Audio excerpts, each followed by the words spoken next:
Tako po 2 tednih je tukaj nova epizoda Sport Info NBA podcasta. Živijo, Blaž. Zdravo, Matej. Tukaj dvotedenska pavza zaradi sezonskih virozic in dela, ki nam je malce zakopalo, ampak vnaprej zopet ena epizoda na teden, morda celo kaj več. V tej epizodi pa bo tokrat v naslednji uri poskušala obdelati čim več tem, ki so se zgodile v zadnjih 2 tednih. Ogromno zanimivih tem bilo. Začela bova pa zanimivo novico o Luki Dončiću, ki se povezuje tudi s slovensko reprezentanco in njegovo prihodnostjo v Ligi NBA, zato vsekakor ostanite z nami. Zelo zanimiva novica. Nato pa na drugo stran Atlantika in seveda spor med Javelom in Šakom za ljubitelje Šaktina in Šakovih smešnic. Zelo zanimiv dogodek, namreč glavna zvezda teh smešnic, Javel McGee, ima vsega dovolj in je na Twitterju se resno razjezil, prišlo je celo do groženj z pretepom in podobnih stvari. O tem bova seveda spregovorila nekaj besed. Nato pa Magic v Lakersih, končno postal predsednik kluba oziroma President of Basketball Operations. Vse košarkarske poteze v nadaljne bo sprejemal Magic, kar so mnogi ljubitelji tega kluba seveda že dolga leta želeli. Kaj to pomeni za ta klub, o tem nekaj več. Nato pa seveda vsi tradi, ki so se zgodili pretekli teden. Bilo jih je kar nekaj, seveda tisti glavni, Boogie v Pelicane, DeMarcus Cousins se iz Sacramenta preselil v New Orleans. Kaj to pomeni za oba kluba? Nato zanimiva menjava v Torontu, ki sta ga okrepila Ibaka in PJ Tucker. Toronto se je precej ukrepil pred končnico. Zanimiva menjava tudi med Rockets in Lakersi. Lou Williams je zamenjal sredino, Sixersi so poslali Noela v Dallas, Bulls in Oklahoma so se pogajali, izpeljali zanimivo menjavo, kjer bosta Taj Gibson in McDermott zamenjala sredini in od sedaj naprej igrala v Oklahomi. Tako da več kot dovolj tem, ki jih imamo za obdelati, zato samo kratek intermezzo in veselo nedelo.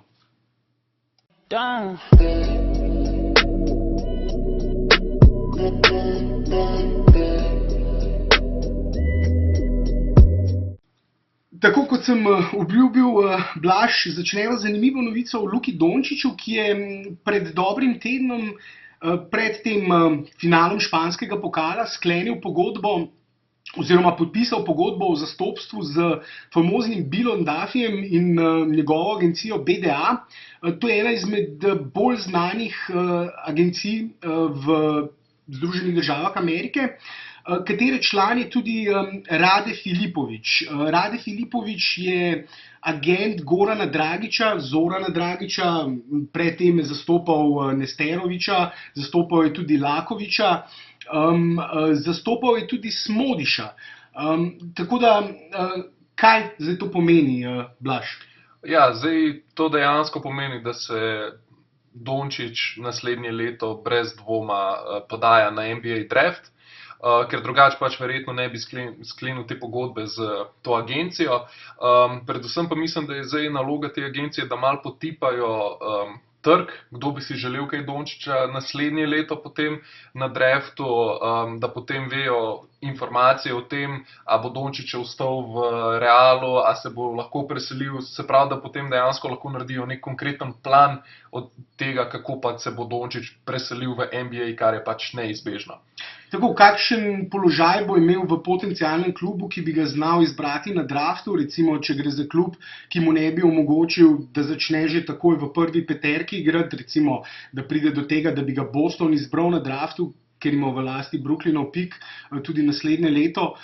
Potem se lahko zgodi, da recimo Dončić v tem primeru ne bi dobil veliko priložnosti in seveda zdaj na tej agenciji, to je izvrstna agencija, ki je do sedaj zastopala že veliko igralcev, ki so se podali na draft. In vsekakor ja, zdaj na njih je zdaj to, da pač preverijo na trgu, kakšno je stanje in potem seveda tudi svetujejo Dončiću, kako naprej. Druga stvar je pa seveda, kaj zdaj to pomeni za reprezentanco.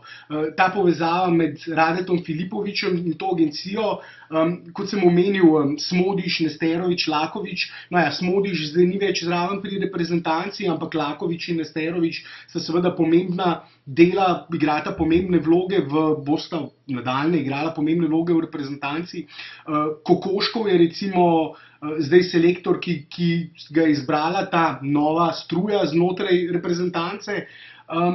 In ta struja je seveda sedaj močno povezana. Luka Dončić, Goran Dragić, Zoran Dragić, vsi imajo isto agencijo, istega agenta, spadajo pod isto zastopstvo, pod to zastopstvo je spadal tudi seveda sekretar zveze Nesterović, Smodiš, prejšnji direktor in Laković kot pomočnik selektorja. Tako da kar lahko zdaj rečemo je, da določen lobi, zdaj upam, da ta beseda nima kakšne negativne konotacije, ker ni mišljeno s tem to, ampak je reprezentanca v rokah določene struje, določene smeri in zdaj na njih pač to, da naredijo čim več, da delajo čim bolje in če ne bodo uspešni, bodo pač potrebne menjave, ampak pogoji so vsi, da lahko reprezentanca čim bolj uspešno deluje.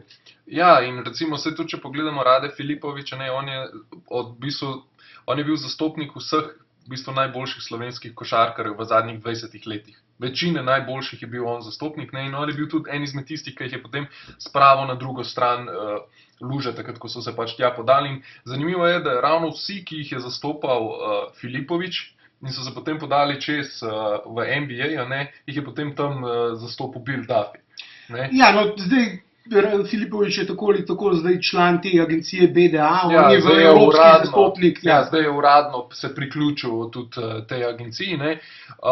Tako da dejansko v bistvu vsi najboljši igralci so zdaj pač njegovi igralci, kako bi rekel. Tako, mislim, v reprezentanci je zdaj tisti najbolj pomembni členi reprezentance, so vsi pod isto streho, pod isto agencijo.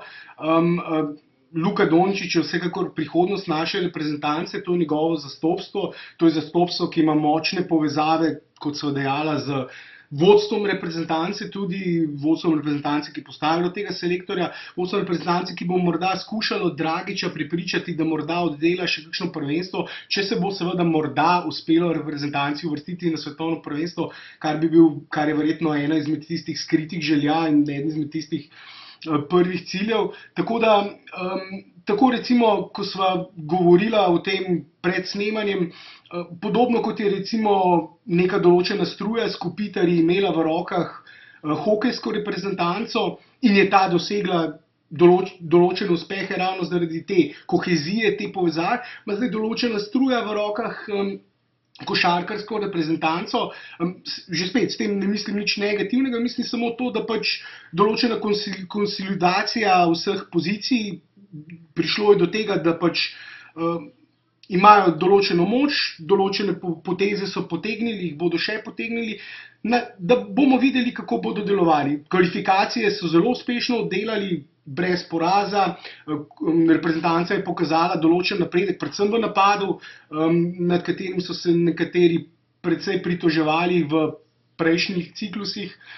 Tako da, če bodo delovali še vnaprej na podoben način, lahko rečemo samo, da pač bo to uspešna zgodba. Bo to uspešna zgodba, tako. In morda je to za to prvo novico in kratek intermezzo in nadaljujemo z naslednjo novico.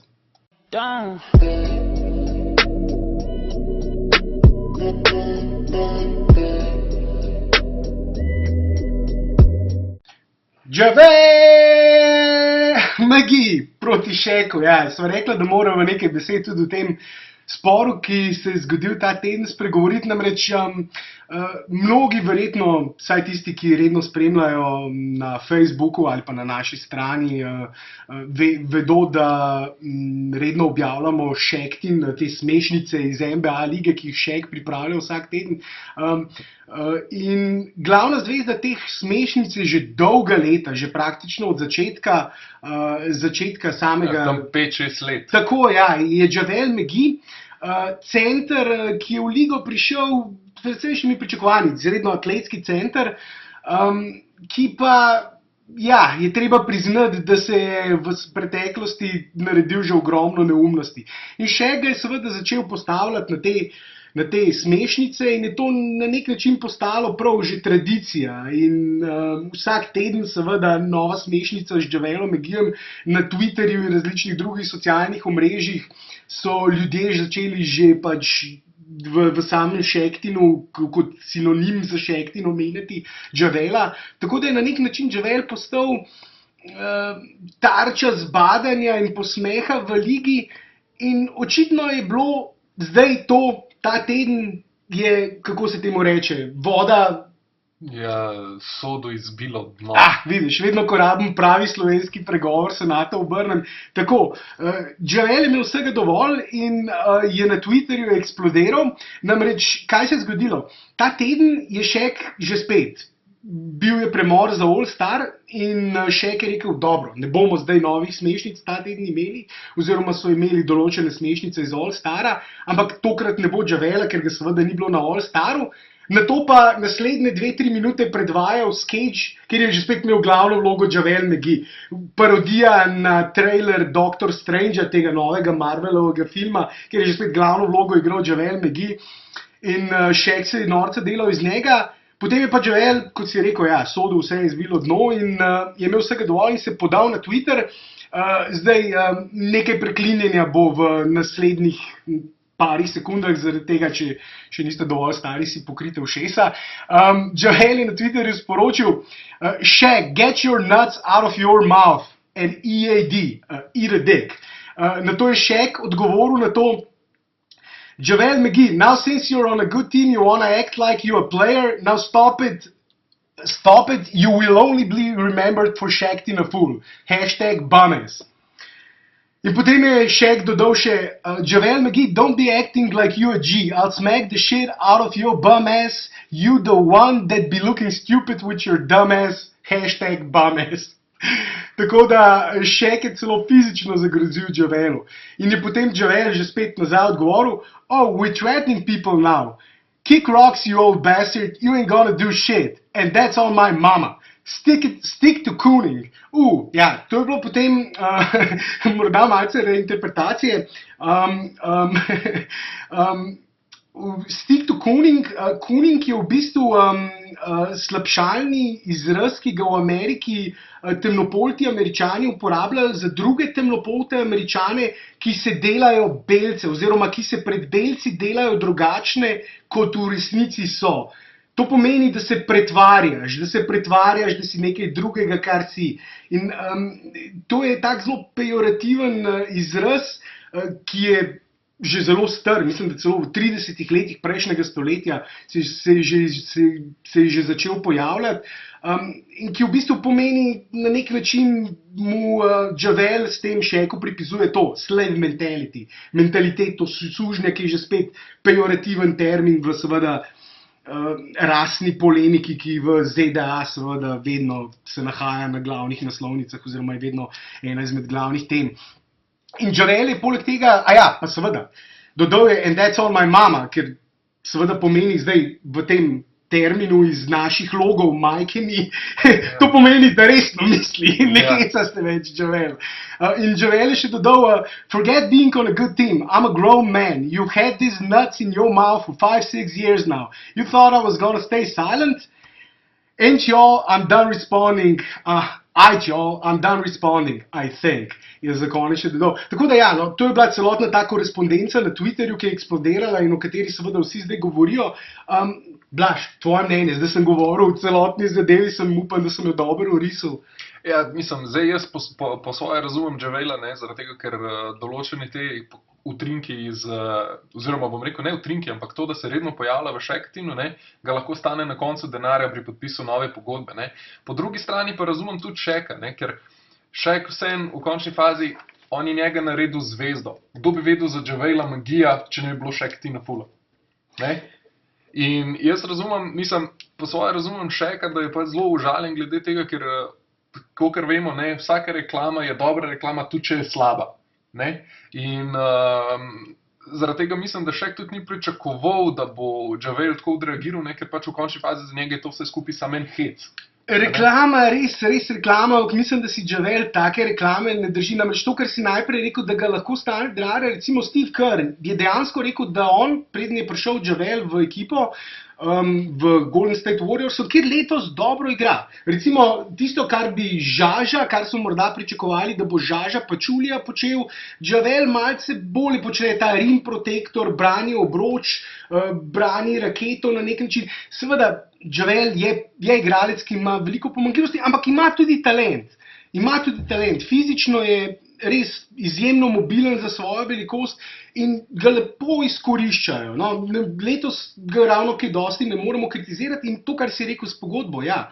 Steve Kerr je rekel, jaz sem imel drugačno mnenje o Javelu, preden je prišel v moštvo. Jaz sem dejansko mislil, da je on nek nesposoben, morda celo rahlo len, morda malce butast igralec, kar je pa res najslabše, kar lahko misli o tebi, da nimaš recimo tega IQ. Košarka je šport, ki zahteva, pri katerem moraš razmišljati.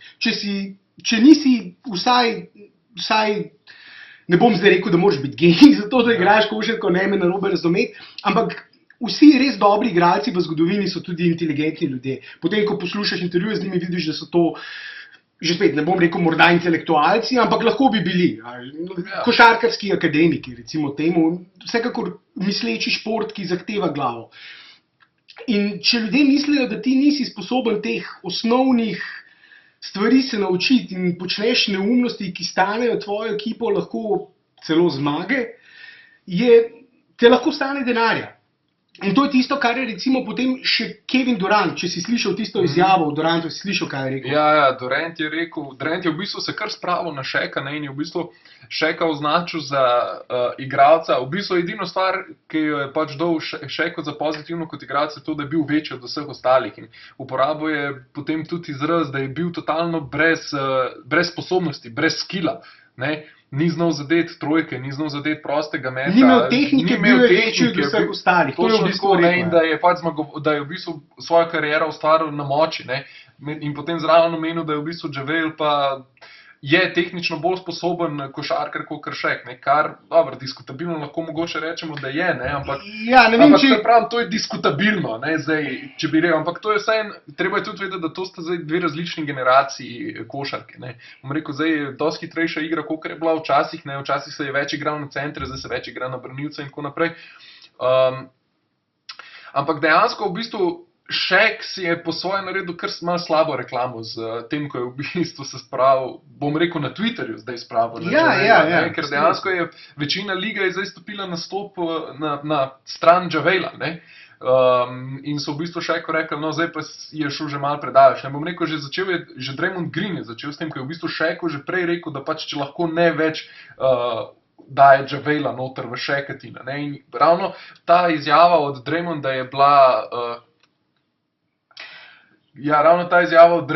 bila pač povod za v bistvu ta video zdaj v Shaqatinu, kjer mu je pač zadnji magi, ne? Ja. Tako da, jaz se v bistvu strinjam, morda je Shaq zdaj šel celo malo, mislim, predvsem je šel s temi grožnjami na Twitterju, kot si rekel, s tem je šel potem malce predaleč, mislim, dobro, okej, vedno si ga privoščiš, vedno je on the butt of the joke, kot bi se reklo, vedno je on šala, iz katere se vsi delajo norca. In enkrat ima tudi on lahko tega dovolj in če to potem pač pove na Twitterju, morda ni ravno primerno, da mu ti potem začneš fizično nazaj groziti. Shaq je vsekakor legenda, ki je dosegla znotraj na košarkaškem parketu vse, kar lahko igralec v bistvu doseže. In zdaj, da se greš ti spravljati na enega igralca, ki v bistvu v karieri si še niti ni zagotovil eksistence, ki ni še zaslužil teh bajnih denarcev, ki jih Shaq seveda ima. In na drugi strani seveda ni niti približno tako dober igralec, kot je Shaq bil. Zdaj, nekako spravljaš se na šibkejšega in nihče ne vidi rad to, da se nekdo spravlja na šibkejšega. Nikoli ne boš zmagal v očeh javnosti, če se spravljaš na šibkejšega. In to je tisto, kar je Shaq pač, je bilo smešno, dokler ni bilo več smešno. Ja, dokler se ni šlo korak predaleč.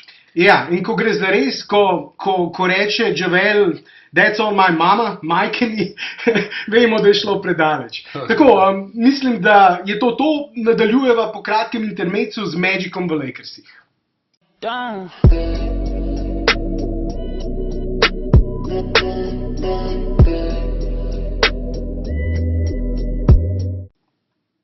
Torej, Magic Earvin Johnson, končno predsednik Lakersov, postal tisto pozicija, ki si jo je sam dolga leta želel, pozicija, za katero so mnogi navijači Lakersov, celoten, kot temu pravijo, Laker Nation, želel, da jo Magic končno prevzame. To se je pa zgodilo v precej zanimivih okoliščinah, namreč dve glavni imeni po smrti Bassa, lastnika Lakersov, so lastništvo nad moštvom prevzeli njegovi otroci. Glavni delež ima njegova hčerka Ginny Bass, potem drugi največji delež ima, mislim, da Jim Bass. Mislim pa, da imajo enakomeren delež, ampak je Ginny, ona je pač v bistvu od začetka finančna direktorica kluba, oziroma tudi neki v bistvu kot glavna. V oporoki je, mislim, da njen oče jo postavil na položaj, v katerem ima ona glavno besedo. No, mislim, da o tem ni dvoma. ja. Zdaj, lastniški deleži so verjetno, ne vem, ali so vsi isti, ali se malce razlikujejo v tem, v to se niti nisem poglabljal, ampak glavni imeni tukaj med temi otroci sta Ginny Bass in Jim Bass.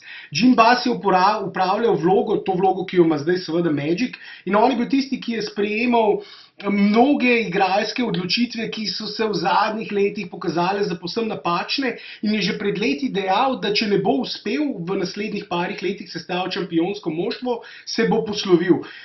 Poslovil se ni, ampak ga je Ginny, njegova sestra, ga je odpustila. Dobesedno ona ima to moč, to je oče zapustil v poroki, da lahko ona odloča o teh kadrovskih potezah znotraj moštva, in ga je odpustila in na to pozicijo postavila Magica Johnsona. Ena dodatna okoliščina, zakaj je prišlo zdaj, ni odpustila pa samo njega, vendar je odpustila tudi GM-a, Mitcha Kupchaka, človeka, ki je bil 30 let v klubu, ampak ki je bil tudi vezan na Jima Bassa. One dva sta vse te zadeve skupaj sprejemala, one dva sta v nekaterih pogledih delovala celo proti Ginny, proti njej, in tudi v tej zadnji situaciji bilo nekaj podobnega, namreč Lakersi so se pogovarjali, govorila bo o Boogie tradu, o tradu DeMarcusa Cousinsa. Lakersi so se pogajali z Sacramentom za morebitno menjavo, da bi lahko DeMarcus Cousins v bistvu se preselil v Lakerse, vendar Ginny Bass in Magic, ki je prišel kot njen svetovalec že pred dobrim mesecem, dvema v moštvo, nista nič vedela o tem.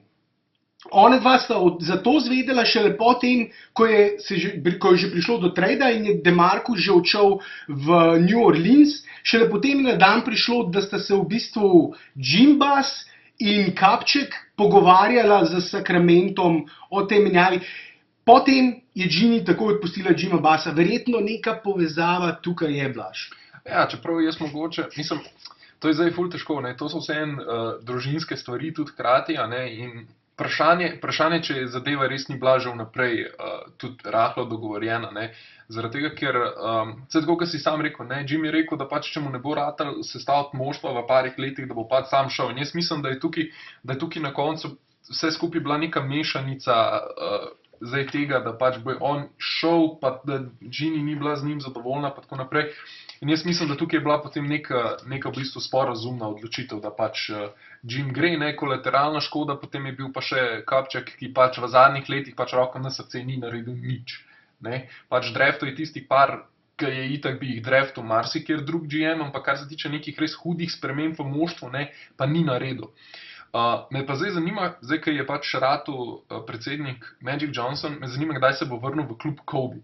Zaradi tega, ker Magic je mislim, da kakšen teden ali pa 14 dni prej dal en intervju, kjer mu je rekel, če bom jaz zdaj predsednik kluba, kjergakoli kluba, najprej pokličem Kobeja, ker on ima zmagovalno miselnost. Ne? Ja, Kobe se na nek način posredno že vrnil, oziroma z eno nogo nekako že stopil že spet v klub z Robom Pelinko. To je pa zdaj ta generalni direktor, GM, general manager. Prva poteza, ki jo je Magic povlekel na novem položaju, je bila seveda, da je Kupchaka zamenjal z Robom Pelinko. Rob Pelinka je pa nekdanji agent, zdaj že, mislim, pred dobrim tednom je še bil agent, ampak zdaj že nekdanji, ker je mogel odstopiti iz tega položaja, pač ko je prevzel položaj generalnega direktorja, nekdanji agent Kobeja. Ne samo Kobeja, tudi Hardna in še nekaj igralcev, velikih imen. Saše Vujačića. Tako, ko govorijo o velikih imenih, ne smeva pozabiti Vujačića, poleg Hardna in Kobeja, je zastopal v ligi. Tako da gre za zelo dobro povezanega agenta, bivšega igralca, ki je imel precej uspešno študentsko kariero, na to kot profesionalec ni nič naredil. No, kot profesionalni agent pa Ja. je bil pa zelo uspešen agent in Kobijev, on je bil s Kobijem je zelo tesno povezan, ni samo, še vedno je Kobijev agent, še vedno ga zastopa v določenih pogajanjih in kot si omenil, zdaj se s to tako prihaja do neke menjave spet, nove struje, novega lobija, sva že govorila o tem danes. Zdaj ta Magic, stari zmagovalci iz 80-ih, 90-ih na prehoda v 2000, kako že temu, Otis,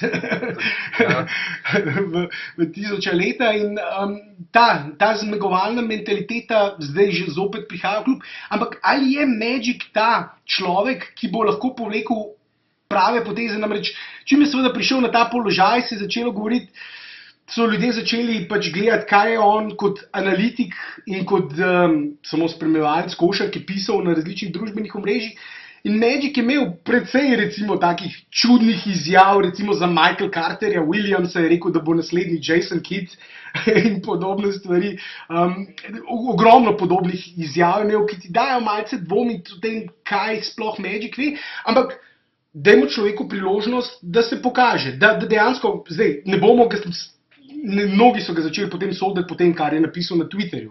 Zdaj jaz mislim, da ni ravno najbolj smiselno, da človeka s takim pedigrejem, s takim slovesom, kot je Magic Johnson, ki je kot košarkaš naredil vse, dosegel vse že spet, dajmo mu priložnost, da se dokaže, dajmo mu nekaj časa, da vidimo, kako bo deloval na tej poziciji, kakšne poteze bo povlekel. Prva poteza je že bila, kot so omenila, Rob Pelinka. Ja, in v bistvu, če gledaš, kaj ti praviš, da je ful skrbi, zaradi tega si je pa pripeljal Pelinko, zaradi tega neko varovalko ima. Tako, ker ravno to znanje mu manjka. Ja, Pelinka odgovarja direkt Johnsonu in on pač je tudi Johnson rekel, da ona dva bo ta skupaj pač se odločala za vse te trade, free agente in tako naprej. In tukaj ima lih on to varovalko, ko ga bo lahko kot agent, ker agent mora poznati igralca v nulo, zaradi tega, da ve, kako ga lahko proda. In to je tukaj ta dodana vrednost Pelinke, zdaj, ko bo prišel noter, ko bo v bistvu znal Magic tudi reči, mogoče pa to ni čist tako, kot ti misliš, ta igralec je bolj podoben tismu, pa tismu, ta mogoče lih ni za našo ekipo.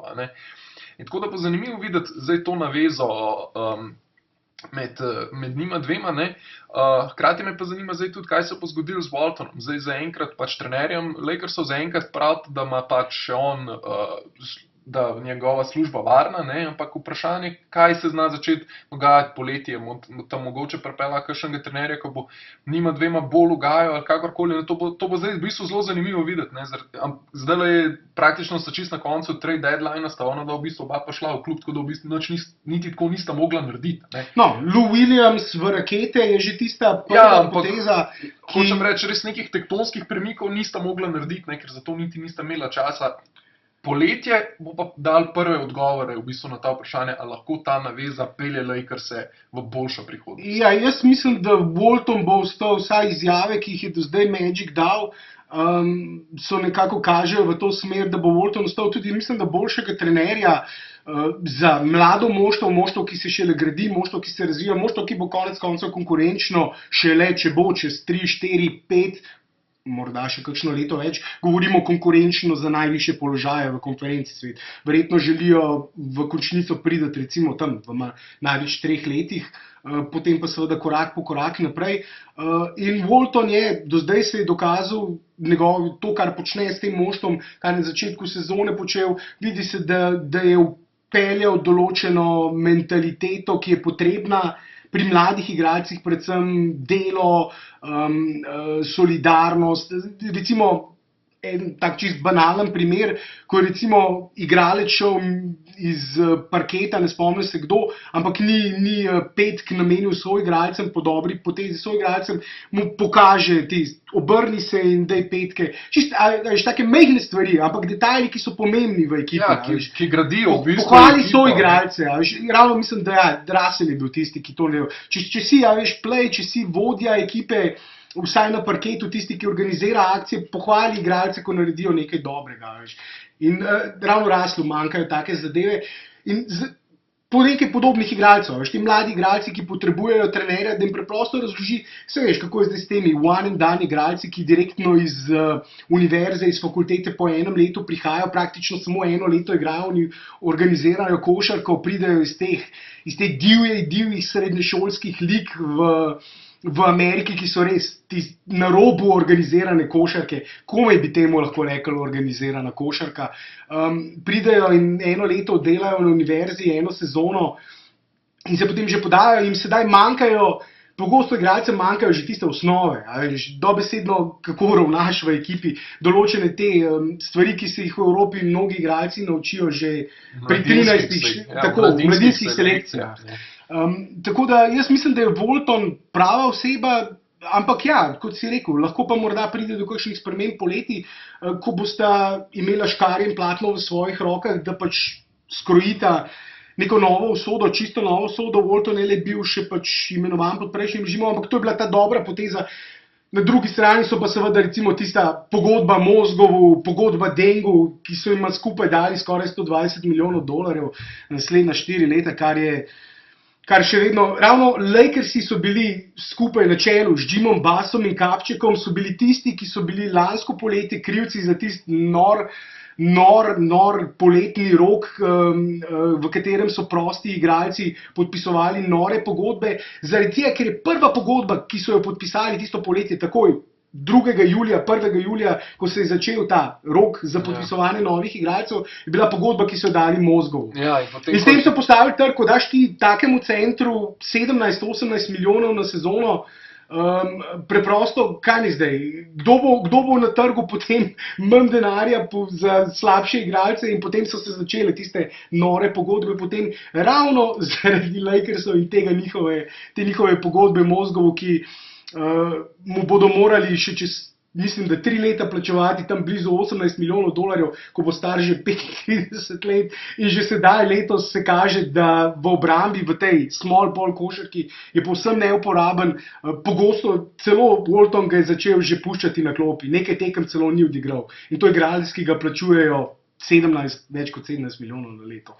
Tako da, ja, in napake, ogromno podobnih napake še, seveda, ki jih je prejšnji režim sprejel, zaradi tega skoraj da slabše ne more biti. Dajmo Magicu priložnost, da se dokaže, da se pokaže, ne sodimo mu po tem, kar je pisal na družbenih omrežjih in po ocenah, ki jih je dal na televiziji kot komentator v tistih 30-sekundnih izsekih, ko moraš na hitro nekaj pred kamero ven butniti iz sebe, ne sodimo ga potem, ampak mu dajmo priložnost, da se dokaže. Mislim, da, ne vem, se strinjaš, Blaž? Ja, se strinjam, tako da, ampak se pravim, glavno, kar bo pokazalo, bo poletje. Poletje bo tisto, ko se bo dejansko začelo videti, v katero smer imajo namen Lakersi iti, in jaz verjamem, da zna biti prvi res pozitivni premiki pač nazaj v poti stare slave, ali kako bi rekel. Tako, ja, mislim, da je to za Lakerse in Magica, in vračava se z tradi.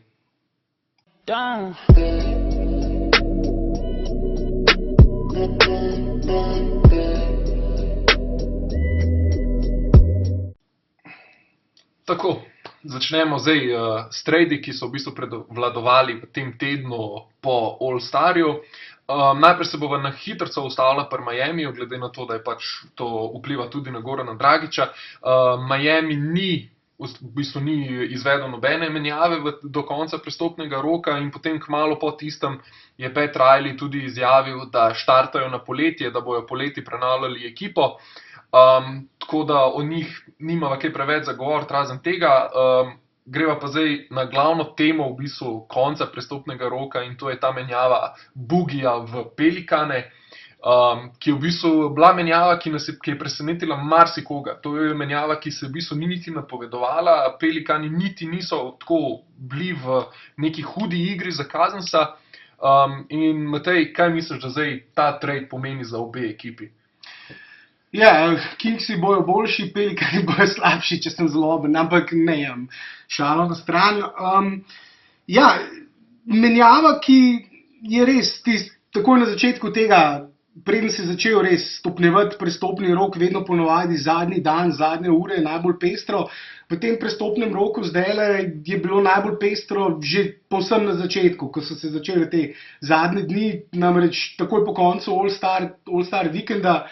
10 minut po tistem. Ja, je odjeknila ta največja novica, največji trend, ki se je na nek način napovedoval že dolga leta. Vsako leto smo poslušali Sacramento bo tradal Cousinsa, Boogija imajo dovolj, menjavali so se trenerji, menjavali so se celo lastniki v Sacramentu, ko je pred leti Vivek Ranadive kupil moštvo, so mnogi mislili, da se bo končno nekaj spremenilo, ampak ne, še vedno Sacramento nadaljuje po starih poteh, kjer se vsi mešajo v vse, ne ve se, kdo pije, ne ve se, kdo plača. Zdaj ima glavno besedo trenutno Divac, Vlade Divac, seveda mnogi ga poznajo dobro, nekdanji legendarni center. Legenda jugoslovanske košarke. Tako, ki je seveda tudi legenda Sacramenta, morda najuspešnejše obdobje kariere ravno v Sacramentu doživelo s tisto fantastično ekipo, ki je bila tudi eden od razlogov, da sem jaz recimo postal gromozanski ljubitelj NBA košarke, da me je NBA košarka prevzela tista ekipa Sacramenta iz konca 90-ih, začetka 2000-ih, ko so morda po ukazu lige celo izgubili finale oziroma potencialno finale proti Lakersom, se vemo, poznamo tisto kuhinjo, ki je bila takrat, da ne bova zdaj v to zgodovino se podajala, ampak to je bila res ekipa z white chocolatom, ki je letela po parketu, ki je igrala to hitro poletno košarko, ki jo zdaj tudi gledamo, na nek način bila morda tisti prvi znanilec te, že spet hitrejše, ker v 90-ih je bilo tisto že spet malce bolj obrambna, počasnejša košarka, recimo, mnogi mislijo, da je run and gun nekaj, kar se je pojavilo šele sedaj, ampak pozabljajo, da je bilo zlato obdobje run and gun košarke pravzaprav v NBA ligi v 60-ih. Takrat so namreč dosegali največ točk, takrat se ni igralo skoraj nobene obrambe. Tako da potem seveda v 80-ih Showtime Lakersi so igrali run and gun košarko, celo Bullsi so igrali hitro košarko, recimo z Michael Jackson. Michael Jordan, ja. Oba sta pa bila črna, ja. No ja, Jackson črn. Tako da ni ta run and gun košarka nekaj, kar je tako novo, kot mnogi mislijo, ampak nazaj na Sacramento, ker si me vprašal, zdaj v bistvu, kaj se to pomeni, ne, sem se pošalil v Sacramento, vsaj po prvi tekmi je dejansko Sacramento pokazal, morda odigral proti Denver Nuggetsom po tej menjavi Boogija celo najlepšo tekmo v zadnjih 2-3 letih. Igrali so moštveno, žoga se je gibala, ni bilo nobenega zaostalek, v obrambi so se trudili, ker namreč tisto, zdaj, če resno analizo poskušava, prvo tekmo, recimo, ko sem jo gledal proti Rocketsom, Pelikani in Rocketsi, dejansko se je videlo z dvema visokima igralcema proti taki ekipi, kot so Rocketsi, ne moreš nič. Preprosto so bili prehitri in na drugi strani Boogie v obrambi prepočasen, da bi lahko pokrival recimo krilne igralce, da bi lahko prevzemal po blokih. In to je ta problem zdaj. Oni v ligi, kjer prevladuje hitra košarka orientirana k zunanjim igralcem, kjer žoga hitro kroži po perimetru na zunanjih položajih in se išče odprt met za 3, kjer je treba zunanje položaje najprej pokriti, potem pa seveda hitro prevzemati pod košem. In tega preprosto Boogie ne more. Boogie je izredno nadarjen, DeMarcus Cousins je izredno nadarjen napadalni igralec, ki res kot težki center lahko vse naredi. Zna dobro voditi žogo, ima metod daleč, lahko v postu pod košem res za vse centrske tehnike obvlada. Od koraka do igre s hrbtom proti obroču, vse to obvlada in seveda tudi z obrazom proti obroču lahko igrajo. Ampak v obrambi, ki jo potrebuješ, je pa ogromna luknja. Ja, ampak treba je tudi še neki, Alvin Gentry, dejansko pri Pelikanih je začel furati to neko run and gun košarko. On je eden izmed teh arhitektov, ki je seveda pri Sansih skupaj kot pomočnik D'Antonija pripeljal nazaj ta njihovo verzijo Run and Guna 7 Seconds or Less in potem seveda bil tudi pomočnik pri Golden Stateu, kjer je on dejansko po tisti prvi osvojitvi naslova se je zadrl v kamere, povejte D'Antoniju, da smo zmagali z njegovo košarko. Ker seveda mnoga leta so govorili, ne moreš zmagati s hitro košarko, ne moreš zmagati šuterji, v play-offu se igra počasna košarka, se igra pod koš, se igra na favle, se igra na obrambo. Tako, in nimajo šans. In Golden State je dokazal, da se da s tako košarko zmagati. In on je eden izmed teh arhitektov, ki hoče tako košarko igrati in kaj mu zdaj vodstvo naredi. Mu igralca, ki noče laufa. Ja, ki noče enostavno, Bugi je sam rekel, jaz ne bom laufal. Pač to ni zame, pač jaz nisem igralec, ki bo laufal. Se tudi ne more, fizično, recimo, ko sem jaz gledal to proti Rocketsom, preprosto ti vidiš, da se poskuša recimo zapoditi proti krivemu igralcu, ki je ostal sam na trojki, ampak naredi 2-3 korake, pa dejansko potem, kar je pa najbolj frustrirajoče pri njemu, da potem odneha. In recimo, kar parkrat naredi, kar jaz ne prenašam, kar me resnično mene izjemno razjezi, ko dejansko ne samo, da ne stopi proti igralcu, ampak se pomakne proti obroču, gre proti svoj koš, da pobere potencialen zgrešen met. In igralcu da povsem odprt met. In kar me še dodatno razjezi, recimo, da kaže svoj igralcem, kdo ga bo pokril, ko ga more on pokriti. A veš, ko pride do mismatcha, ko pride do prevzemanja, ko mora on pokriti igralca, recimo po bloku, po pick and rollu in kaže soigralcu pokriga. In to se je že na prvih 2 tekmah pokazalo in še eno stvar moram podnujno povedati. V reprezentanci ameriški, lansko poletje, ko smo gledali olimpijske igre. Jaz sem gledal, kako je Cousins na tekmah za reprezentanco, kako sta ga na klopi morala Durant, kako ga je Draymond mogel na klopi miriti, ostali so igralci v reprezentanci, ker je norel zaradi tega, ker si je nakopal 3 ali pa 4 neumne osebne v samo parih minutah igre proti neprimerno slabšim nasprotnikom. In če tak igralec v takem okolju, kot je ameriška reprezentanca, s takimi zvezdniki, v taki strukturi, kjer so samo best of the best, najboljši, najbolj talentirani, najbolj... Sploh v zadnjih letih, ko dejansko ameriška reprezentanca resnično pošle najboljše igralce na te velike turnire, recimo, kar mogoče ene 8-10 let nazaj niso pošiljali najboljše, ker so se te res zvezdniki so se odpovedovali nastopih na teh velikih tekmovanjih. Zdaj pa dejansko pošiljajo res izjemno dobre reprezentance in je dejansko, če v takem okolju, ko v bistvu, čisto narekovaj, ko veš, da boš zmagal, preden se tekma sploh začne, se razburjaš zaradi takih malenkosti, ko v bistvu te ob živce spravijo neprimerno slabši igralci, kot si rekel, to pomeni, to nekaj v tvoji glavi, pač pa nočem zdaj reči, da je on nor ali pa karkoli tazga, da ne bo kdo narobe razumel, ampak dejansko to je ena izmed stvari, ki je enostavno v košarki ni, za take hude emocije, v košarki ni prostora, sploh na igrišču. Ja, seveda imajo emocije svoj prostor, ampak moraš iti do mere. Tako močne emocije, da v bistvu prekipevajo, ko dejansko izpade zadeva tako, da bi bil nek ekonom lonec, ki se napolne in potem eksplodira in vse leti naokoli in naokolo.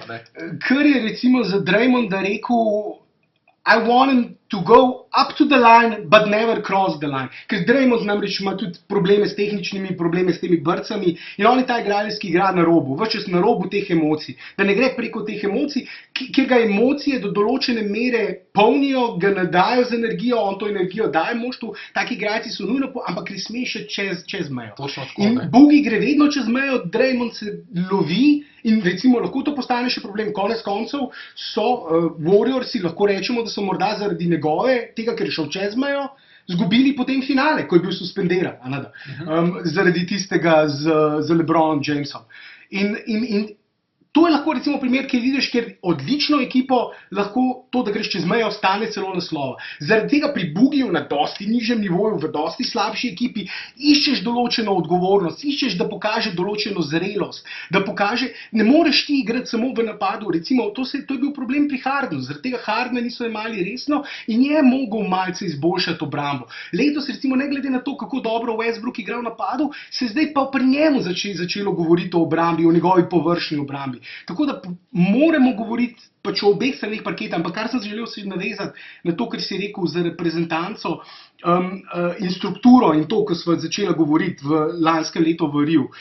Ko je Colangelo prevzel ameriško reprezentanco, ko je postal direktor reprezentance in postavil Kriševskega, tega famoznega, renomiranega trenerja univerzitetnega, ki je res osvojil vse, kar se da in je tudi nekaj teh igralcev, ki so v reprezentanci trenirali na univerzi Duke, ko je njega imenoval, je zavel ta nov veter. So vedeli, ok, Vrag je vzel šalo, pravilen pregovor, to naš je, dober, Vrag je vzel šalo, ne moremo se več hecati, ostala moštva so dovolj dobra sedaj, da ne moremo pošiljati recimo tistih zvezd drugega, tretjega kvalitetnega razreda, še vedno odličnih igralcev, boljših, recimo kot ameriških, ampak moramo ne samo poslati najboljše, ampak moramo se tudi resno lotiti priprav, resno zastaviti ekipo, moštvo, postaviti sistem igre, ker oni so takrat seveda šli bolj z levo roko na nekaj prvenstev in se jih je to na koncu seveda tudi stalo olimpijskega naslova svetovnih prvakov in seveda potem so vedeli, da treba nekaj spremeniti. In sedaj ameriška reprezentanca res funkcionira podobno kot vse evropske reprezentance. Veljajo določena pravila, določene smernice, po katerih se morajo vsi držati. In bogi v tem sistemu, kjer je res vse poskrbljeno zate, ker ni na tebi pritisk recimo tega nosilca moštva, kar bi lahko rekli v Sacramento, da je mogoče zaradi pritiska ni pač ravnal tako, kot je ravnal, dobival 17 tehničnih. Recimo namreč Bugi je zdaj v tej situaciji, da vsaka tehnična, ki jo dobi, ker si jih je že toliko nabral, pomeni eno tekmo suspenzije. Tako da od zdaj naprej, vsakič, ko bo dobil tehnično, ga Pelikani ne bodo imeli, ko lovijo play-off na naslednji tekmi. To zaradi neumnosti, ki je zdaj počel. In on, če igralec v reprezentanci, tako kot sva rekla, ni sposoben normalno funkcionirati. Jaz dvomim, kljub njegovemu izjemnemu talentu, je morda eden izmed teh, kot se reče, head caseov, igralcev, ki imajo probleme z glavo, poznali smo podobne probleme, mnogo odličnih igralcev je pač kariero zapravilo zaradi tega, ker niso imeli v glavi vse, kot bi se reklo, poštimano, ker pod streho ni bilo vse tako, kot bi moralo biti in to je tisto, košarka je šport, ki zahteva tudi glavo, ne moreš biti, če si samo mišica in če nimaš, ne samo, in ne govorim samo pač inteligenco, ampak tudi tako, kot so govorili, te emocije, to, da greš do roba, ne pa preko roba. Bugi je eden izmed tistih, ki gre redno preko roba, recimo zgodbe, ki so prišle na dan, recimo, ne samo zdaj, po tej menjavi, ampak tudi pred menjavo, recimo, kako je Bugi povsem uničil Nika Štauskasa, tega njihov draft pick pred parimi leti, ki ga je kot drugi mu je grozil na telefonu, na letalu, na avionu, mu je grozil osebno, da ga bo pretepel. In podobno. In ne moreš ti kot franchise player, kot glavni igralec kluba, prestrašenega rukija, 19-letnega, ki šele pride v moštvo na tak način obravnavati. In so vsi rekli, da je Nik Štauska, za katerega so upali, recimo zdaj po parih prestopih je končal v Filadelfiji in kaže, pač ima potencial, da bo nekoč recimo solidna dvojka.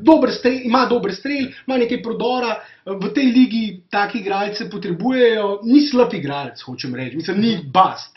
Ampak Bugi ga je točno tako obravnaval in tako je potem tudi izpadel Štauskas v Sacramentu. Namreč povsem zgubil vse, so samozavest, ni se upal na parketu nič narediti. Ljudje so rekli, da se je dobesedno, te, ki poznajo situacijo v klubu, da se je dobesedno tresel vsakič, ko je na treningu pač bil in stal zraven Bugija. In podobnih zgodb je pa še veliko. Recimo ne samo z ruki, ne, tudi trenerju, ko je kazal, dejansko trener je kazal, kaj delajo narobe v igri, ne, in on v bistvu sploh ni poslušal, ampak je enostavno trenerju nazaj zaborusil, show us what you did wrong, motherfucker. To je Karlu, tako, to je zgodba s Karlom, legendarnim trenerjem. Mislim, da zdaj sicer na pamet govorim, me bo zagotovo kateri od poslušalcev popravil, če sem zmotil, mislim, da je tretji po številu zmag, na večni lestvici trenerjev po številu zmag, če se ne motim, med aktivnimi trenerji. No ja, vsaj med trenerji, zdaj ni več aktiven, ampak vsaj lansko leto. Mislim, da je bil tretji ali morda celo četrti, bova potem preverila kasneje, ampak hočem reči, renomiranem trenerju. Dejansko, ja, mu je zabrusil, ko so gledali na posnetkih, kaj je narobe in je trener analiziral, ti si to naredil narobe, tam nisi prevzel. Ja, tako kot si rekel, Boogie je vstal in rekel, show us what you did wrong, motherfucker. In to je predvsem, mislim, kako trener tako zgubi, mislim, zdaj, ali gre igralec ali gre trener, ko pride do česa takega. In podobnih zgodb je preprosto milijon in zdaj, kar so prvi dve tekmi tudi pokazali, zdaj še proti Dallasu, včerajšnja tekma, ki so odigrali, da ja, z dvema takima centroma, oziroma če igraš z dvema centroma in en center Boogie, boš v tej ligi zelo težko. Dajmo jim še čas, da vidimo, kaj lahko naredijo. Morda pripeljejo še nekaj igralcev, ker na zunanjih položajih dejansko nimajo primernih igralcev. Zdaj so oni ukrepili se pač pod košem in zato, če hočeš igrati z dvema takima igralcema, potrebuješ dobre obrambne igralce na zunanjih položajih, ki nadomestijo luknje, ki jih dela Boogie, in ki dobro zadevajo tudi trojke in malce prostora ustvarjajo, zaradi tega, da ni pod košem prevelika gneča. Sicer tudi Boogie in Anthony Davis, morda najbolj talentirani mladi visoki igralci lige, namreč Boogie tudi ni več toliko zelo mlad. On bo 27 star, tako da to ni več, ko vedno govorijo o njemu mlad, mogoče se bo še, mislim, če pri 27 se še vedno obnašaš isto, kot pri 20, to kaže na določene karakterne pomanjkljivosti. Redko kateri igralci, ja, razumem, pri 22, 23, 24, ampak potem, ko si pa že bliže 30 in kot 20, je pa že verjetno že počas čas, da se zresnaš. Tako, ja, mislim, kdaj pa, če ne zdaj, kdaj, a bojo pri 28, 29, a bojo pri 30 govorili, ja, mogoče, Boogie. Ampak mogoče recimo, da zdaj zaključimo malo debato s tem Sacramentom pa tem tradeom, ne, sem slišal en zelo lepo izjavo, v kateri je en izmed novinarjev rekel, Sacramento je izgubil franšiznega igralca, ampak so dobili nazaj svojo franšizo. Divac je na tiskovki po tej menjavi je ves čas ponavljal eno stvar, culture, kultura. Mi hočemo spremeniti kulturo kluba. To je ta vzdušje, ta kultura, ki jo vedno veliki klubi, ne samo na drugi, recimo v NBA ligi veljajo za klube z močno kulturo. To pomeni to, da je povsem vse strukturirano. Ve se, kdo pije, kdo plača. Na vsaki instanci. Ve se, kdo je za kaj odgovoren in ta oseba, če svojega dela ne opravi tako, bo odgovarjala svojim položajem. Na vseh, dobesedno, od čistilke, ki čisti dvorano, pa do najvišjega položaja, do GM-a. In taki klubi so, recimo, Miami je eden izmed teh klubov. San Antonio je eden izmed teh klubov. Predvsem te dve moštvi omenjajo kot tiste. Golden State je klub, ki zdaj gradi to kulturo, ki jo je verjetno že zgradil svojim, ampak ki je ravno vzel ta template, to matrico od Miamija in od San Antonija in jo prenesel v svoje. Pojdimo na drugo stran Atlantika, Real, Barcelona, to so v Premiershipu, Manchester, klubi. In na drugi strani, recimo, Chelsea, ki gradi to kulturo. Tisti, ki imajo tradicijo in klubi, ki poskušajo zgraditi to tradicijo. Ki poskušajo prenesti isto, da je kult reprezentance, se uporablja izraz, ampak da obstaja kult kluba. Da se zgradi, ker je klub, moštvo tisto nekaj največ. In to je na tisto, na kar je recimo na kar cilja pač Divac v tej. Mi hočemo zgraditi neko novo kulturo in seveda ni direktno povedal, ampak med vrsticami povedal, z Boogiem to ni možno. Z njim mi tega preprosto ne moremo narediti, ker je preveč problematičen igralec. Pa še ena stvar je tukaj tudi. Moramo se dotakniti samega trada, še minuto, dve. Zamenjali so Boogija, so zamenjali za Buddyja Hilda, Tyreka Evansa, Langstona Gallowaya in pa 2017 prvi izbor letos in pa še izbor, mislim, da naslednje leto v drugem krogu nabora. In ta letošnji pik je tudi zaščiten, tako da ga ne bojo dobili, če bo pač slučajno Pelikani dobili res visoki izbor, ga bo ostal pri njih in ga ne bo Sacramento dobil. Mnogi so seveda potem začeli kritizirati, to je cena, preniska cena, recimo za primerjavo. Za Dragića je Miami dal dosti več, je dal 2 izbora, ki sta nezaščitena v prvem krogu. Tako da to je, oziroma 1 do 10 zaščiten, pa potem je nezaščiten, tako da to je višja cena, recimo. Pa ne samo to, če gledamo druge igralce, morda celo Ibakin trade, ki so mnogi, Ibakin trade s Torontom, o katerem bova še nekaj besed spregovorila, za katerega so mnogi govorili, recimo, da je slab bil za Orlando, ampak je morda še vedno Orlando več bil kot recimo zdaj Sacramento. Ampak Vmes je seveda ta igralec Buddy Hield, to je pa že spet ta v katero lahko vpletemo lastnika in to njegovo vmešavanje v samo vodenje kluba. Zakaj Buddy Hield? Vivek Ranadive, ta lastnik moštva, naj bi bil povsem obseden s Hieldom in prepričan, da je Hield naslednji Steph Curry, oziroma strelec na nivoju Stepha Curryja, in mu je večkrat že rekel, celo potem, ko je bil draftan. Prednji je bil draftan, je na raznih kempih Ranadive šel prav Hielda gledati in mu tam že dejal, poskušali te bomo draftati. Potem pa še, ko je bil draftan in odšel v Pelikane, mu je na prvi medsebojni tekmi Ranadive rekel, mi te bomo dobili. In so ga dejansko dobili. Zdaj, za njega so dali, Hield ni v Pelikanih nič pokazal. Prvo tekmo, recimo, ko se je vrnil, ja, ima strel, lahko, morda bo nekoč soliden igralec, ampak ne bo zvezda, no. Jaz ne bo Steph Curry, no. Bodimo resni, jaz mislim, da dobro, če bo Hield... Čeprav dobro, lej, dajmo čas, ne, v končni fazi določeni igralci pač rabe čas, da se razvijajo. Okay, ne bom rekel 100%, da bo bast, govorimo zdaj v narekovajih bast, ne bo pač, da ne bo zvezda, ampak treba je se jim dati čas, ne, v končni fazi imaš zelo lepe primere igralcev, ki so pač na stara leta v narekovajih pač ratali predvsej boljši igralci, kot so kazali na začetku. Ne? Vsekakor drži, ampak dejansko zdaj, ja, seveda vprašanje, kakšna bo na koncu, kaj bo na koncu, ali bo dejansko morda Sacramento, ali bodo čez nekaj časa na ta trade gledali, recimo podobno kot na tisti trade, če se ga spomniš pred leti, ko je Pau Gasol prestopil iz Memphisa v Lakerse, ko so seveda vsi takrat so za glavo držali, kako je Lakersom uspelo zastonj dobiti Paua Gasola, čeprav potem so s tistim pikom oni Marka Gasola dobili na draftu in se je v bistvu tisti trade izkazal zelo dober, ker so pač starejšega Gasola zamenjali za mlajšega, ki je v nekaterih aspektih celo boljši kot starejši. Tako da nikoli ne moreš trada ocenjevati takoj, ko se zgodi. Bomo videli, kaj bo recimo čez 3-4 leta. Že spet, no, jaz mislim, da Hield ne bo nikoli tako dober, kot je DeMarcus Cousins, ampak tudi nikoli ne bo tako problematičen, kot je DeMarcus Cousins. In včasih ta problematičnost naredi toliko škode, da je na koncu tisti manj talentirani igralec za zmagovalno moštvo precej več vreden kot tisti bolj talentirani, ki je pa seveda obenem tudi problem za kemijo moštva, za vzdušje v moštvu, problem v slačilnici. Ja. No, greva pogledati naprej. Bova kratek intermezzo in nato nadaljujeva z naslednjim tradom.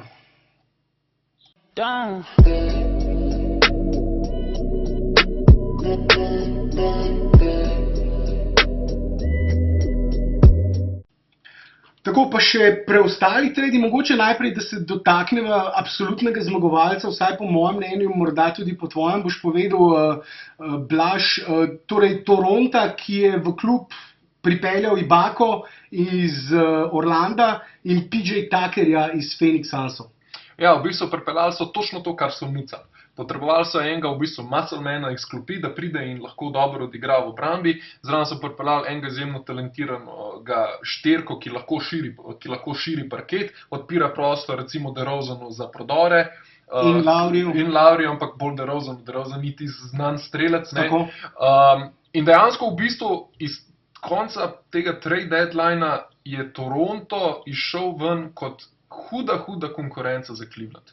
Toronto se je odlično ukrepil, še posebej, če gledamo napram drugim klubom v vzhodni konferenci, napram recimo Celticsom, ki niso nič storili in morda bi lahko Celtics se seveda označili tudi za neke določene poražence tega prestopnega roka. Vsi so namreč pričakovali, končno bodo unovčili, Celticsi imajo zalogo mladih in talentiranih igralcev, zalogo pikov, odličnih pikov preko Brooklyna iz tistega famoznega trada še. Ja, najbolj založeno moštvo. Duranta in Piercea, ja, ki sta šla v Brooklyn, ko jih je ruski lastnik, ko je želel na hitro osvojiti naslov in plačal, zato zastavil celotno prihodnost Brooklyna, kar se seveda zdaj vidijo posledice tega trada. Na drugi strani je pa seveda Celtics v odličnem položaju, da bi končno pripeljali nekoga, morda Butlerja, morda Paula Georgea, govorilo se je o teh dveh največ, tudi o DeMarcusu Cousinsu se je govorilo.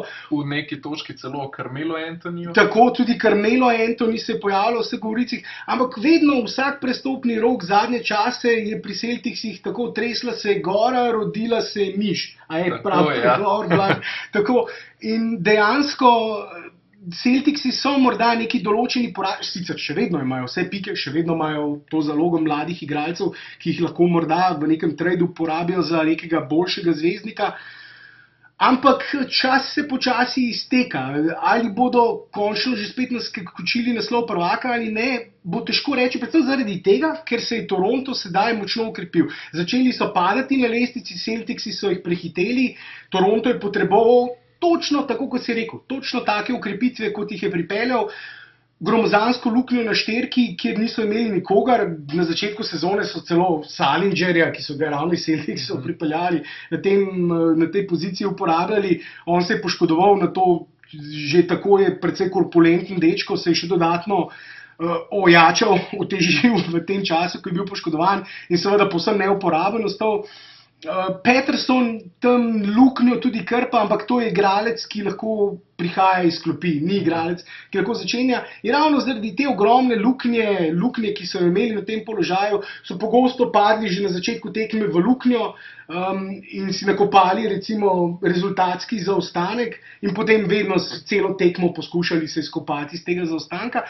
In te luknje jim bodo zdaj zakrpali z Ibako, ki so ga dobili recimo za relativno poceni iz Orlanda, in seveda potem še PJ Tuckerja, ki je pa odličen obrambni igralec, tisti enforcer na parketu, ki lahko vedno prevzame najboljše krilo ali pa celo včasih kakšnega obrambnega branilca, recimo včasih pa celo kakšno šterko, res tisti versatilen branilec, obrambni igralec, ki lahko recimo brani položaje od 1 do 4. No? Dejansko celo videl sem ga že centre pokrivati v preteklosti, kljub temu, da ni tako visok, ampak je izredno močen, izredno gibljiv, hiter, fizičen obrambni igralec, ki je že takoj na prvi tekmi proti Celticsom, ko je Toronto ravno premagal, takoj po tem, ko so prišli iz tega, ko je bilo konec All-Star premora, se je že pokazal, kot recimo je bil eden izmed tistih, ki je ravno tehtnico pretehtal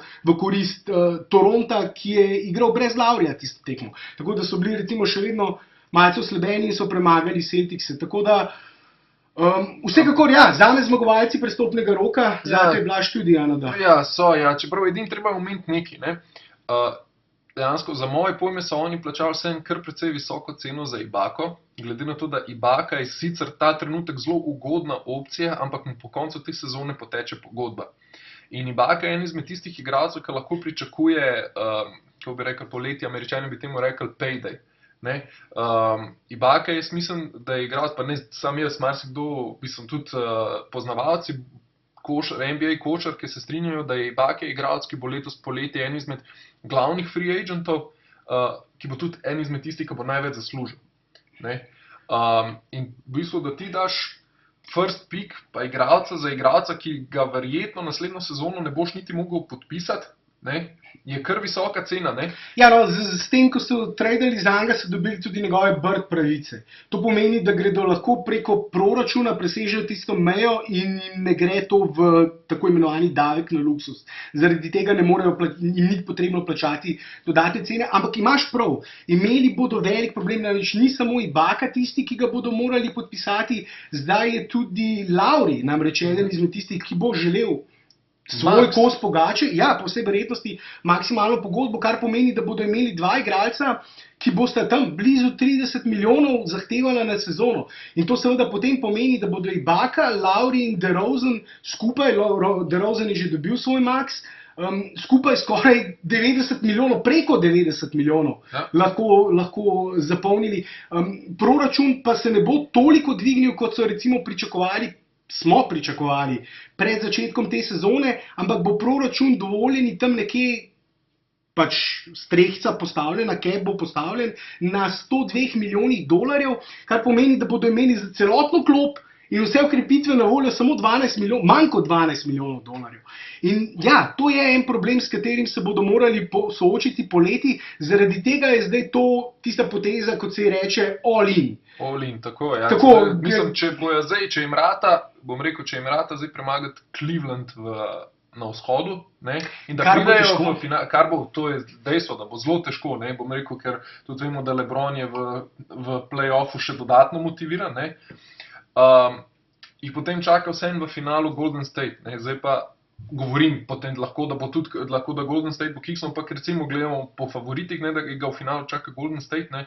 A lahko ta ekipa Toronta parira Golden State? Ja, jaz bi se vprašal že, ali lahko parirajo Clevelandu zdravim lavom, seveda. No, ja, ampak jaz govorim, ne, da v primeru, da premagajo. Ja, jaz mislim, da niti ne morejo preko Clevelanda. Pravzaprav jaz v bistvu niti ne mislim, da bi lahko šli preko Clevelanda samo z LeBronom in Kyriem. Čeprav Kyrie sam po sebi, zdaj smo videli včeraj recimo, ko je Kyrie igral kot prvi igralec moštva brez LeBrona, brez Lava, je v bistvu povsem nemočen Cleveland bil že po prvi četrtini izgubljal tekmo proti Chicagu, izgubljal za 20 točk ali nekaj podobnega. Ne po prvi, ampak v polčasu je bila razlika že preko 20 točk. Kyrie sam, ko je bil glavni igralec, vodja moštva, je bil Cleveland vedno med najslabšimi moštvi v ligi. Tako da, ampak Kyrie in LeBron je še vedno najboljši igralec ekipe. Ali lahko gre Toronto preko LeBrona, to je vprašanje. Če pride preko LeBrona, Golden State ne more premagati. Imeli bodo pa ekipo, kot so dejala, all-in.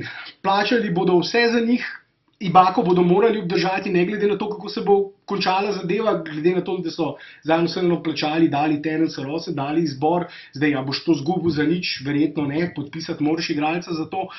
Tako da bomo videli, vsekakor pa so se ukrepili za naskok na vrh vzhodne konference, torej za borbo za finale. Mislim, da so sedaj oni tisti že spet glavni favoriti. Prej sem mislil, da so Celticsi glavni favoriti za finale vzhoda, se pravi za borbo proti Clevelandu v finalu vzhoda. Sedaj mislim, da je Toronto spet malce prehitel Celticse in so sedaj že spet, vsaj zame, Toronto tisti glavni favoriti na vzhodu. Še kaj dodava, Blaž, ali greva pogledat naslednje? Greva kar naslednji trade, Rocketsi in Lakersi. Tega moramo še omeniti, če je Toronto zmagovalec recimo tega prestopnega roka, je pa drugo mesto zame zavzeli Rocketsi s tem, ko so se pripeljali Lua Williamsa, kandidata za 6. igralca sezone, odličnega strelca s klopi, igralca, ki res lahko zadane iz vseh položajev na parketu. Kar je dokazal že na ta prvi tekmi, 7 trojk. Ko je razstrelil, ravno tudi on bil eden izmed teh zaslužnih za zmago proti Pelikanom, ko je povsem razstrelil. Tukaj se je videlo recimo prestop Pelikanom Bugija in prestop Williamsa k raketam. Rakete so precej močnejše in precej boljše bile zaradi tega prestopa. Sedaj so rakete svojemu raketnemu napadu, svojemu run and gun napadu na steroidih, kot temu radi rečemo, dodale še enega igralca, ki je idealen za ta sistem in se je že na prvi tekmi odlično vklopil. Tako da rakete so zdaj v napadu še močnejše, obrambi niso nič slabše, obdržali so v bistvu vse igralce, ki jih imajo, ki so jih imeli že prej. Beverly je ta njihov obrambni stroj na zunanjih položajih, ki krpa Hardenove luknje, in on bo to še vedno naprej počel, tako da rakete so še močnejše, kot so bile. Ja, in bo zelo zanimivo, v bistvu zahodna konferenca bo imela zelo zanimivo končnico. Pestro, recimo dvoboj Golden State proti raketam, še vedno je Golden State favorit, ampak to je zdaj napad, ki ga le stežka zaustaviš, napad, kjer lahko pada iz vseh strani. Pada iz vseh strani. Kot lahko pri Golden Stateu pada iz vseh strani, lahko zdaj tudi Tako, na koncu bo dejansko potem odločala obramba, ampak obramba, ravno to, ko govorimo zdaj o obrambi, zdaj ni tisto obramba pod košem, obramba na zunanjih položajih. Točno tako, Obramba, zaradi tega potrebuješ te visoke igralce, če že imaš visoke igralce v svojem moštvu, ki so sposobni po bloku pokriti branilce, ki so sposobni na trojki prevzemati branilce in saj preprečiti te mete za 3. Ker če ti dovoliš, rakete recimo nimajo odličnega procenta za 3, ampak vržejo toliko trojk in igrajo tako hitro, da gre za preprosto matematiko. Če bom to hitro igral in tudi če ne bom dobrega procenta imel, bom še vedno vrgel dovolj trojk, da bom zadev tistih 15, 16, 17 trojk in premagal tudi slabim procentom, ker jih bom vrgel recimo 40 ali pa več. Tako da vsekakor ja, rakete še en zmagovalec tega prestopnega roka. Dali so pa praktično Coreyja Brewerja za to, ki pač bo morda pomagal Lakersom še kakšno tekmo izgubiti. Corey Brewer je en tak izmed teh igralcev, ki meni všeč. Imel je celo eno tekmo, ki je dal 52 točk, če se ne motim. Minnesota pogosto spremljam, je eno izmed teh moštev, ki jih bolj podrobno spremljam, in za Minnesota igral določen čas. Mi je bil tam zelo všeč, koristen, ta krilni igralec, ki lahko bo v obrambi svoje opravi, ampak v teh Lakersih kaj dosti ne bo spremenil, kvečem Lakersi bodo ostali na tem, da obdržijo svoj pik letos in še enkrat z enim dobrim pikom, novincem ukrepijo moštvo. Greva kar naprej, ali bi še kaj dodal za Lakerse? Ne, greva kar naprej. Tako, morda še Sixersi, ki so poslali Nerlensa Noela v Dallas. To je tudi zelo dober trade za Dallas. Nerlens Noel je točno tak igralec, ki bi ga recimo na vrhuncu novic, ki potreboval zraven sebe, oziroma ga je imel v Tysonu Chandlerju. In Nerlens Noel ima tak Chandlerovski potencial, se pravi rollman, center, ki zna po pick and rollu proti košu iti, zna končati z zabijanjem, zaključiti pač pick and roll z zabijanjem, z lepim polaganjem. Na drugi strani pa dober obrambni igralec, ki ravno to lahko počne. Prevzema tudi nižje igralce po bloku na zunanjih položajih, zelo gibljiv, dobra lateralna hitrost, visok.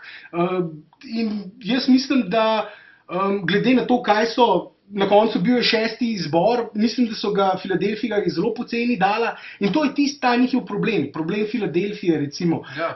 Oni so veliko vložili, leta in leta tankanja in porazov in živciranja njihove navijaške baze, so porabili za to, da so dobili te igralce na visokih pikih. In zdaj so enega recimo zelo poceni dali. Če bi ga recimo lansko poletje poskušali zamenjati, bi dosti več lahko za njega iztržili. In pri njih se recimo pokazali to, da ko so čakali, niso dosti dobili. Bogota bojo tako, ko so ga zamenjali, dobili bojo tako ali tako odpustili in izplačali, da gre recimo potem morda v Cleveland, se omenja se ta... Neki so tudi Golden State omenja, ker lahko se vrne, čeprav Golden State naj bi bolil... Poleti, ne prej. Razen, če ga ne odkupijo. Lahko, če ga odkupijo Filadelfija, če ga zdaj odkup, lahko se on vrne v Golden State, čeprav so ga leto zamenjali. Tako, pravila tega ne prepovedujejo v tem konkretnem primeru. Ja. Drugač pa, bom rekel, 76ers imajo dejansko problem, da oni so skozi šli v bistvu, ko so zbirali na draftu, vedno so šli po najboljšega možnega igralca, ki so ga lahko dobili. In pa finta je bila v tem, da najboljši možni igralci, ko so oni prišli na vrsto, so bili visoki igralci. Na koncu si imel ogromen visokih igralcev. Embiid, Okafor, Noel. Ja, ki v bistvu jim ne moreš nuditi dovolj velike minutaže na svoji poziciji, da bi se lahko normalno razvijali. In ki ne morejo skupaj igrati.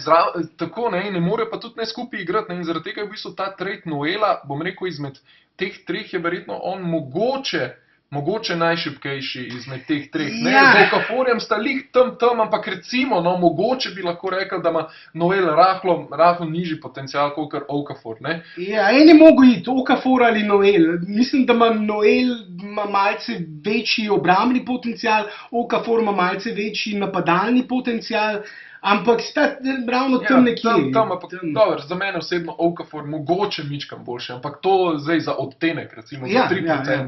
Ja. Tako da je to, in Dallas je pa dobil v bistvu igralca, ki ga zdaj lahko razvije. Sploh če vemo, da centri rabijo dlje časa, da se razvijajo. Ne? Še vedno je mlad. Še vedno je mlad, Noel ima potencial in bo lahko v bistvu en izmed stebrov novega Dallasa. Jaz mislim, da zelo tak dober trade za Dallas. Cuban se je spet pokazal kot dober pogajalec, pripeljal enega res igralca, ki ima potencial v svojem moštvu. Tako da vsekakor, če zdaj morda rangiramo te najbolj uspešna moštva, če sva rekla Toronto na prvem, Rocketsi potem na tretjem mestu, bi jaz kar dal Dallas za to menjavo. Ja, pogledava še zadnji trade. Tako, pa če pogledava še za konec tole menjavo med Bullsi in Oklahomo, kjer sta Taj Gibson in McDermott, Dougie McBuckets, Doug McDermott zamenjala sredini.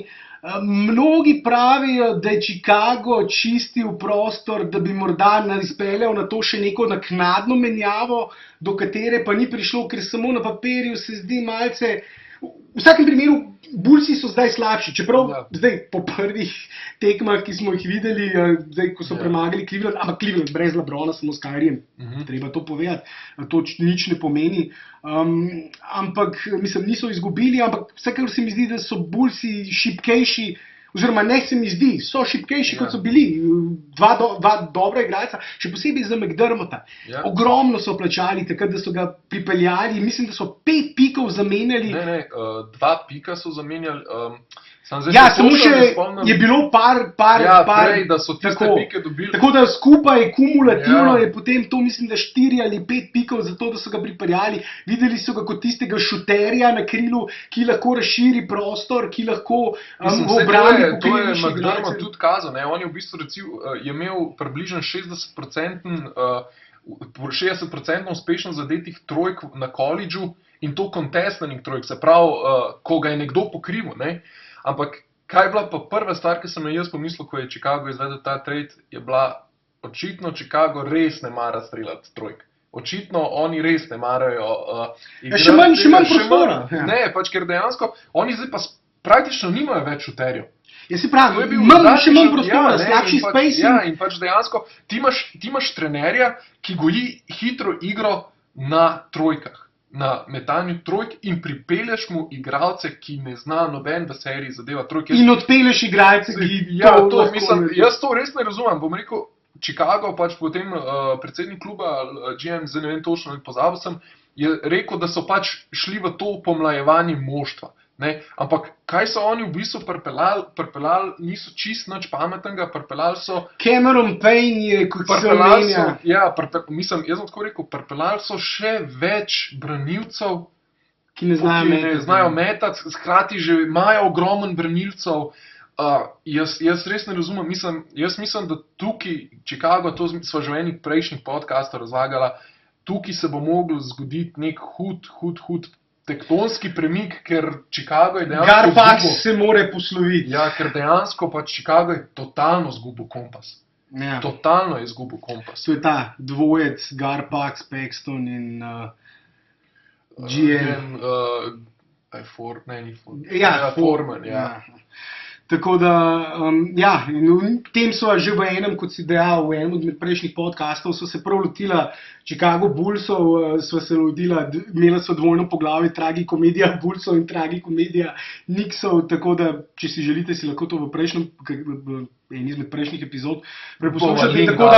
Tako, ja, bova link dodala in tako da, zdaj dejansko, ja, eden izmed poražencev, saj na papirju delujejo Bullsi. Na drugi strani se pa Oklahoma vsekakor dobila eno, še posebej zaradi te poškodbe Kanterja, ki še nekaj časa ne bo na red, so zdaj dobili res še precej boljšo opcijo kot obramba, ker Kanter je porazen obrambni igralec. Na drugi strani pa tudi v napadu je Taj Gibson je meni vedno bil kot igralec, kot krilni center, zelo všeč, sposoben krilni center. Ja, dober v obrambi, borben, zna tudi zadeti. Tako, z izkušnjami Bullsov, konec koncev v tistih uspešnejših postavah Bullsov je vedno igral pomembno vlogo v zadnjih letih. Ja, bi ti še kaj omenil? Mislim, da bo to za danes. Mislim, da ta pregled lahko na hitro zdaj zaključiva, pa samo še posloviva se po intermecu.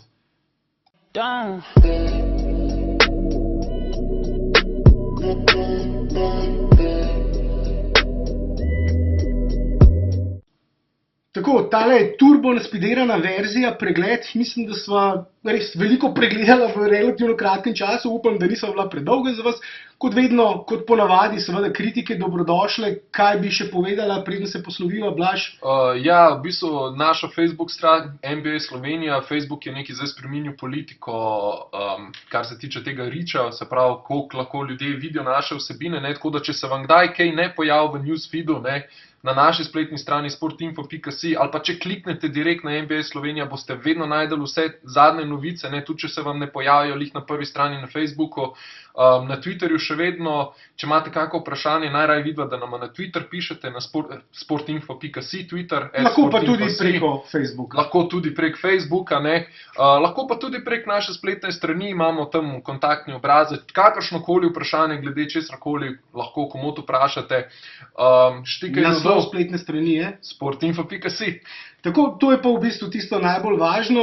Hvala za vašo pozornost. Naslednji teden, če ne že prej, z novim podcastom zopet bova tukaj z Blažem, tako da adijo. Lep pozdrav sem, živa.